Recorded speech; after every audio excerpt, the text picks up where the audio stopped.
Jadi beliau itu terkena jantung koroner sama paru-paru. Dan dalam kehidupan beliau tidak pernah merokok. Jadi dokternya bingung juga, ini nggak ngerokok tapi kena jantung koroner sama kena parunya. Nah, disinilah sebenarnya peran bahwasanya penyakit itu diawali dari buah tangan kita sendiri. Wa ma asobakum min musibatin fabima kasabat aydikum. Ya. Jadi jelas bahwa musibah itu disebabkan dari buah tangan kita.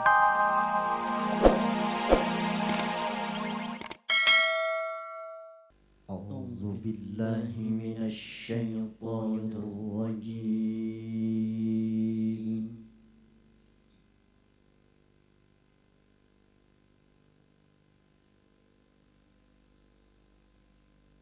Bismillahirrahmanirrahim.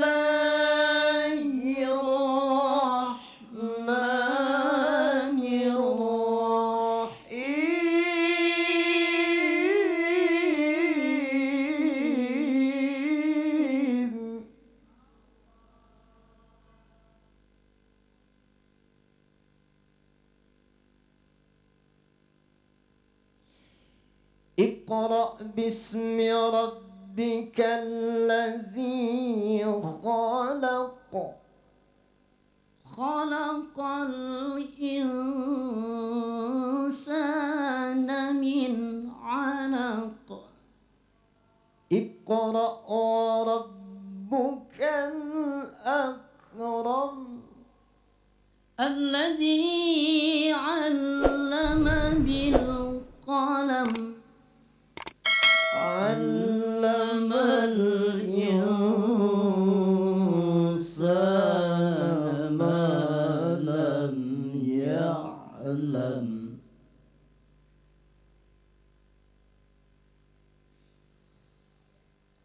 Iqra bismi rabbikal ladzi khalaq. Khalaqal insana min 'alaqin. Iqra wa rabbukal akramul ladzi 'allama bil qalam.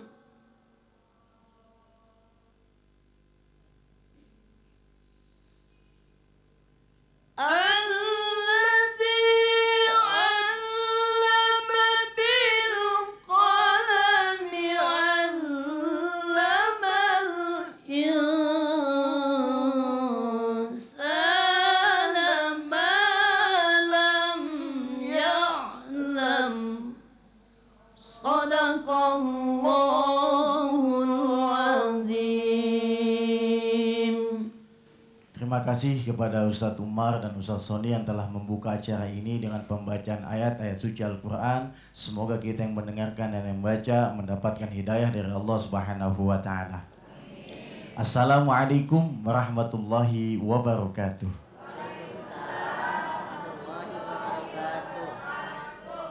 Alhamdulillahi rabbil alamin. La hawla wa la quwwata illa billahil aliyyil azim. Allahumma salli ala sayyidina Muhammadin wa ala alihi wa sahbihi ajma'in, amma ba'du.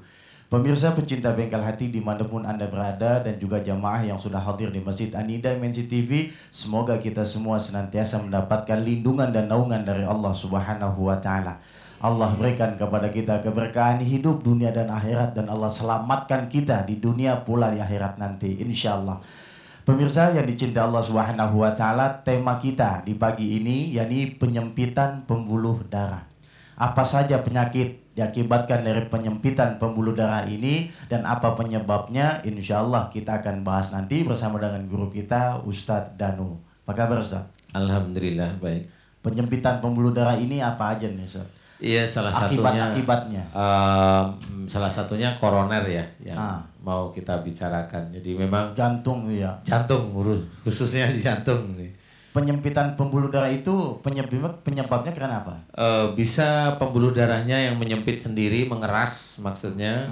Bisa juga karena memang lemak-lemak, kalau menurut dokter itu lemak-lemak jahat yang memang menggerombol pada beberapa titik di pembuluh darah di daerah jantung, sehingga Itu yang kita namakan nanti koroner, jantung koroner. Tempat-tempat pembuluh darah itu mana aja sih? Oh banyak. Oh, banyak. Tapi kayaknya tema ini khususnya di jantung. Yang di jantung. Yang di jantung. Ya. Baik. Nah, pemirsa dan juga jamaah yang mungkin punya keluhan jantung kah atau yang lainnya, siap-siap. Nanti bersama dengan guru kita bahas, dan yang mau konsultasi silahkan. Ada mau? Iya, tapi nanti tahan dulu ya. Kita bicara dulu penyebabnya, akibatnya. Lalu ada nggak hubungannya dengan perilaku mereka yang terkena penyakit ini? Insya Allah ada. Silakan, Sir. Iya, alhamdulillah. Memang penyempitan pembuluh darah di jantung. Kemudian salah satunya adalah jantung koroner. Yang kita ketahui itu adalah pembunuh nomor 1 ya istilahnya. Tidak tampak sakitnya, tiba-tiba langsung blak almarhum. Killer number 1. Oh iya, killer number 1. Pembunuh nomor 1. Pembunuh nomor 1, betul. Jadi itu yang kita takutkan selama ini. Jadi di dunia nggak cuma di Indonesia aja, di dunia. Dan kita bisa tahu dari banyak sekali masalah kesehatan yang diceritakan oleh saudara-saudara kita, para dokter, para ahli kesehatan. Biasanya kalau jantung koroner, ini salah satunya, jantung koroner ini disebabkan karena menumpuknya kandungan lemak yang tidak baik. Istilahnya menumpuknya kandungan lemak di daerah pembuluh-pembuluh darah di jantung. Nah, disinilah namanya koroner. Nah, biasanya disebabkan kalau menurut teknik atau ilmu kedokteran, biasanya penyebabnya adalah lemak atau kolesterol yang memang berlebih. Ya, berlebih. Jadi berlebih ini yang harus kita siasati. Kalau memang Allah sudah memberikan kita itu nyaman, mendapatkan rizki, mendapatkan nikmat, ya jangan terus enak-enakan makan seenak kita. Umpamanya makan goreng-gorengan seenak kita. Nah, itu salah satunya bisa jadi penyempitan pembuluh darah di jantung. Gorengan seenak kita, kemudian makanan berlemak. Biasanya kalau yang berlemak itu kan gurih ya. Iya. Bikin perut kita itu langsung kerucuk. Gitu. Gorengan juga enak, Sat. Apalagi makan sama penggorengannya. Masya Allah. Itu debus namanya.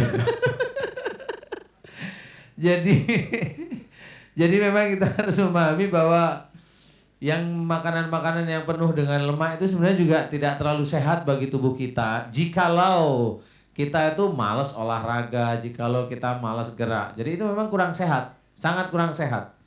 Kecuali memang kita mau nih gerak. Jadi kita makan lemak, nggak terlalu banyak, tapi kita olahraga, fitness kayak apa, silat, apa.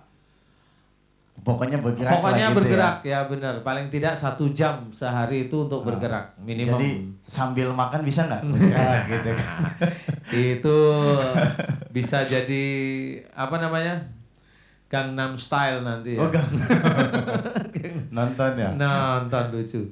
Jadi intinya adalah pembunuh nomor 1 ini insya Allah bisa kita atasi dengan cara-cara Islami, cara-cara berperilaku yang baik. Karena apa?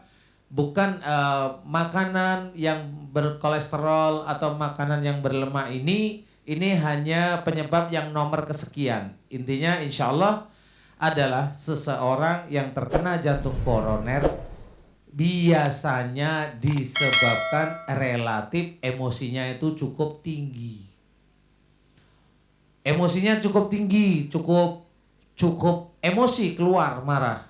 Karena kemarin juga ada jamaah kita seorang wanita. Biasanya kalau jantung koroner itu diidap oleh laki-laki. Ini wanita. Jadi beliau itu terkena jantung koroner sama paru-paru. Dan dalam kehidupan beliau tidak pernah merokok. Jadi dokternya bingung juga. Ini nggak ngerokok tapi kena jantung koroner sama kena parunya. Nah, disinilah sebenarnya peran bahwasanya penyakit itu diawali dari buah tangan kita sendiri. Wa ma asabakum min musibatin fabima kasabat aydikum. Ya. Jadi jelas bahwa musibah itu disebabkan dari buah tangan kita, kesalahan kita, dosa-dosa di hadapan Allah. Baik kita sengaja maupun yang tidak kita sengaja, itu harus kita ketahui. Selama kita tidak mau mengetahui, selama itu kita akan menjadi seorang yang sombong bahwa kita itu tidak pernah mempunyai dosa. Makanya salah satunya alat untuk menjadikan kita ingat pada Allah adalah jantung koroner, sang pembunuh nomor 1. Ya, ada beberapa anggota DPR yang kemarin juga teman saya yang sudah meninggal, itu juga nggak pernah ada sakit jantung, tidak pernah kena ini, tiba-tiba beliau langsung meninggal aja.